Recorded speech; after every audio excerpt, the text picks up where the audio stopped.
You're about to hear 4 stories about the kind of thing that only seems to happen in small towns, the ones where everyone knows everyone, and the ones where sometimes that isn't entirely a comfort.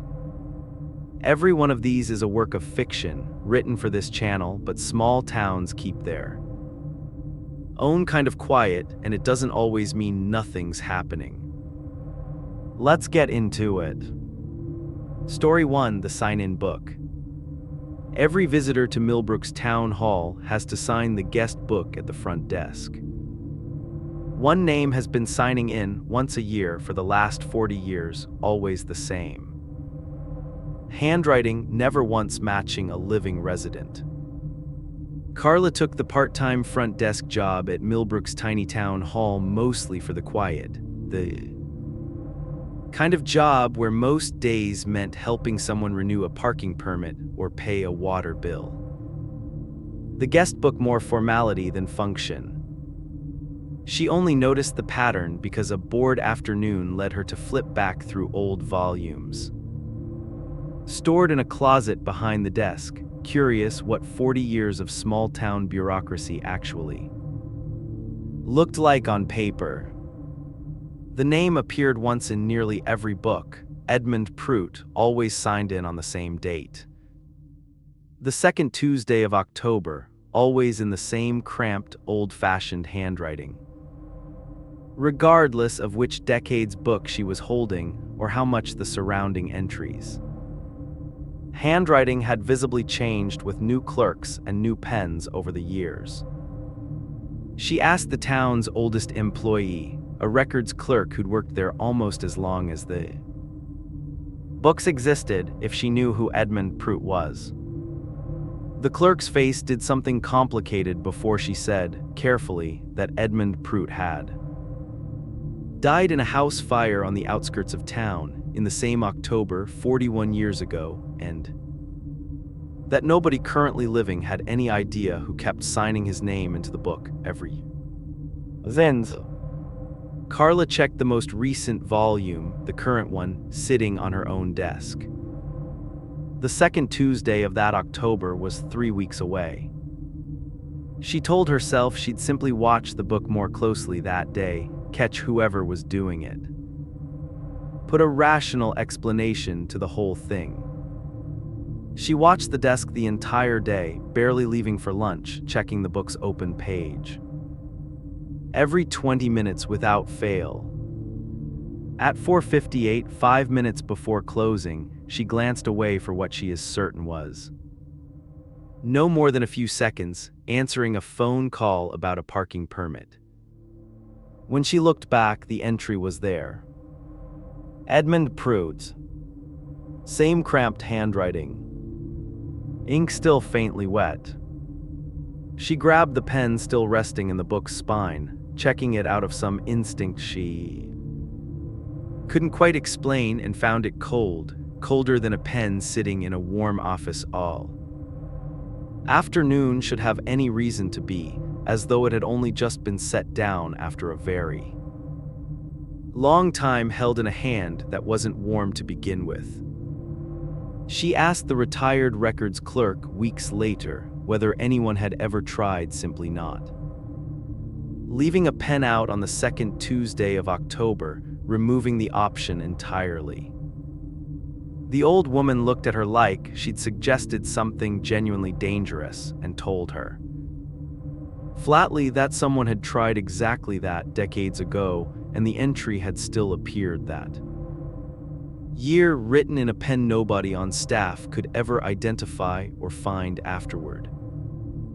She asked, finally, the question she'd been avoiding the entire conversation: what happens if the book itself is ever thrown away, replaced with a fresh one, no old pages left for him to sign into at all?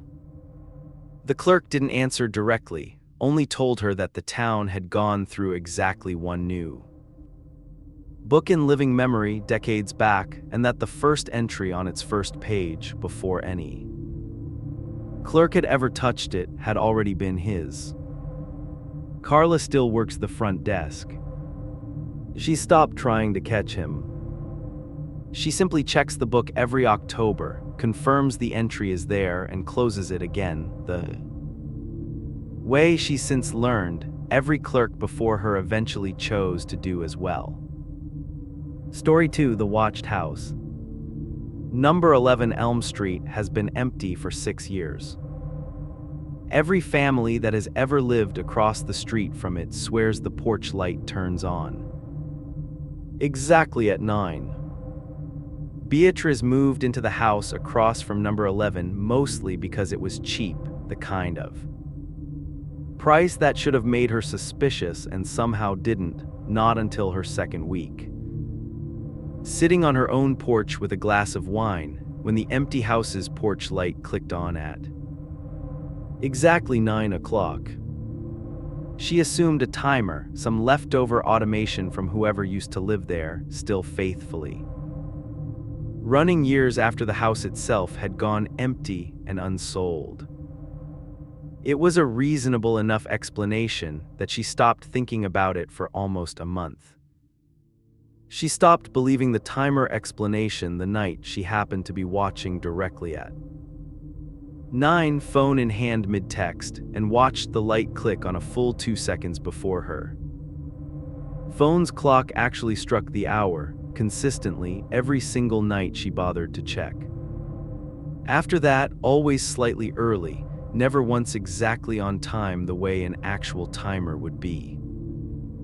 She asked a neighbor about it eventually, expecting to be told it was old news, and instead watched the neighbor's face go carefully blank before admitting that yes, everyone on the street knew about the light, and no, nobody liked to be the one who brought it up first. Because the one time a previous resident had gone over to check the fuse box herself, she'd come back visibly shaken and moved out within the month. Beatrice found that resident eventually through an old listing on a neighborhood forum and messaged her directly, expecting to be ignored. She got a reply within the hour, short, clearly reluctant. The fuse box inside had no working electrical connection at all, hadn't for years according to the utility company's own records. And the porch light itself, when she'd examined it up close, had no bulb installed. Beatrice still lives across the street. She's learned to simply glance away before 9 every night now, filling the last few minutes before the hour with something else, anything else, so that she's never quite watching directly. When it happens, telling herself that not seeing it counts for something, even if she knows deep down that it doesn't really. She looked into the house's history properly, once, curious what had actually happened there to begin with. County records showed a single previous owner, decades back, who had simply stopped paying property taxes 1 year and was never heard from again. No forwarding address, no death certificate on file anywhere the county could locate. The listing agent handling the property, when Beatrice finally worked up the nerve to ask, admitted off the record that every single potential buyer who'd toured the house in the last 6 years had backed out within a week of their visit, always citing some version of the same vague discomfort, never able to point to any one specific reason why. One detail the agent mentioned almost as an afterthought stayed with Beatrice longer than anything else. Every single one of those buyers, without exception, had specifically asked during their tour what time the porch light usually came on, as if some part of each of them had already known to ask before they'd ever been told there was anything worth asking about at all. Story 3: Founders Day. Every Founders Day, the whole town gathers at the square for the same photograph. In this year's copy, one extra person is standing in the back row who wasn't there when the photo was taken. Oscar ran the town's tiny historical society, mostly a hobby more than a job, responsible for archiving each year's official Founders Day group photograph alongside the ones going back over a century. That year's photo came back from the printer looking exactly like every other year's. The whole town crowded into the square, squinting against the afternoon sun, nothing remarkable about it. At first glance, he only noticed the extra figure while doing his usual archival comparison, cropping this year's photo next to the identical shot from a decade earlier for the Historical Society's annual display.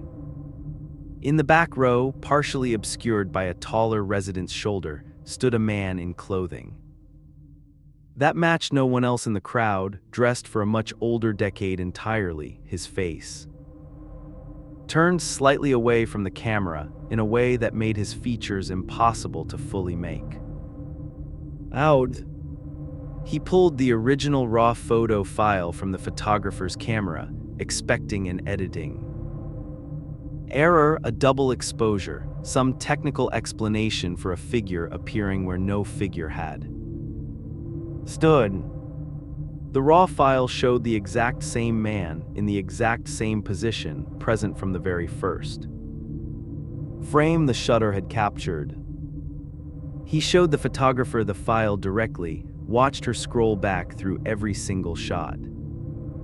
From that afternoon, dozens of frames taken over nearly an hour, and confirmed with a slowly building unease neither of them wanted to name out loud, that the man appeared in every single one, always in the back row, always angled just enough away from the lens, as though he'd been standing there the entire time and simply understood instinctively how to never quite be seen clearly.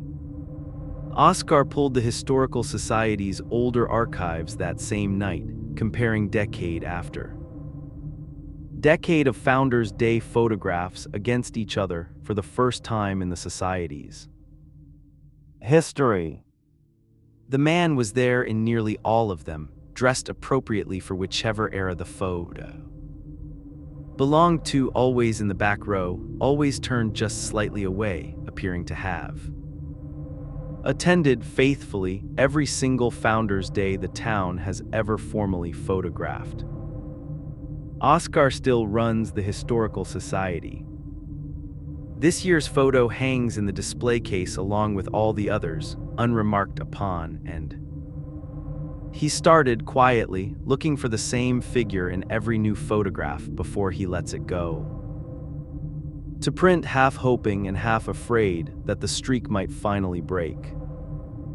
He tried once, cross-referencing the man's clothing against the Historical Society's own records of the town's founding families, hoping a name might surface. He found a partial match in an old ledger, a resident, unmarried, no recorded descendants who had died the same year the town's very first Founders Day was held, the very same event the photograph tradition began to commemorate. Oscar has never shared that name publicly. He keeps it written on a single index card, tucked into the back of the Historical Society's oldest photo album in case, he tells himself, anyone after him ever needs to pick up where he left off. Story 4, The Last House on the Route. The town's single mail carrier has delivered to the same empty lot at the end of her route for 3 years. She has never once questioned why corporate keeps it on the schedule. Fatima had run the rural route on the edge of town for going on 5 years, long enough to know every mailbox personally, including the one at the very end, standing alone at what used to be a driveway. The house it once served burned down long before she'd started the job. Corporate scheduling had never removed the address from her route, and she'd never bothered to ask why, mostly because delivering to an empty lot cost her nothing, a quick drop and drive. Box always standing exactly as she'd left it the day before. She only started paying real attention the week the box began emptying between visits. Nothing dramatic, nothing she could prove to anyone else, just the specific, small detail that whatever she left the day before was never there when she returned, the box swinging open and empty each morning despite standing on a lot with no house, no driveway traffic, and as far as she'd ever seen, absolutely no one living anywhere near it. She mentioned it to her supervisor eventually, mostly as an odd aside, and watched him go quiet.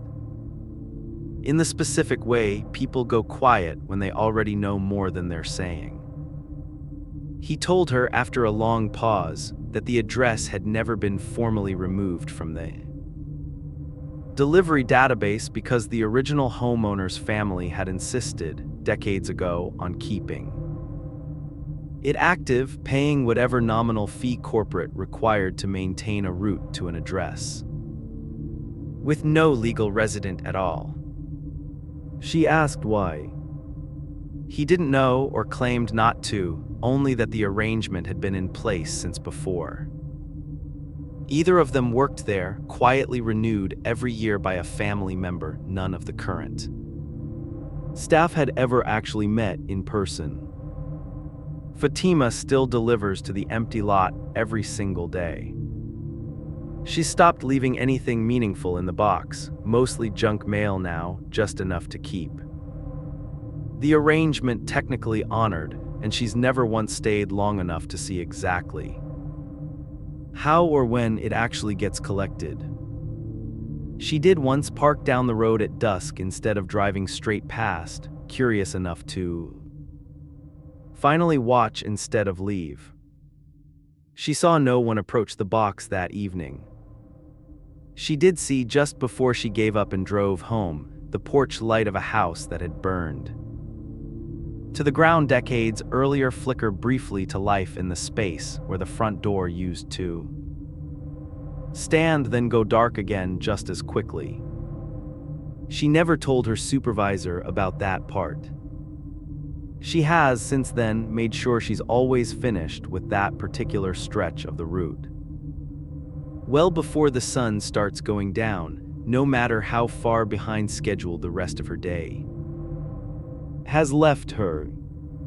She did look up eventually who exactly still paid the small annual fee to keep the address active. Corporate's billing records listed only a set of initials, no full name, no contact information.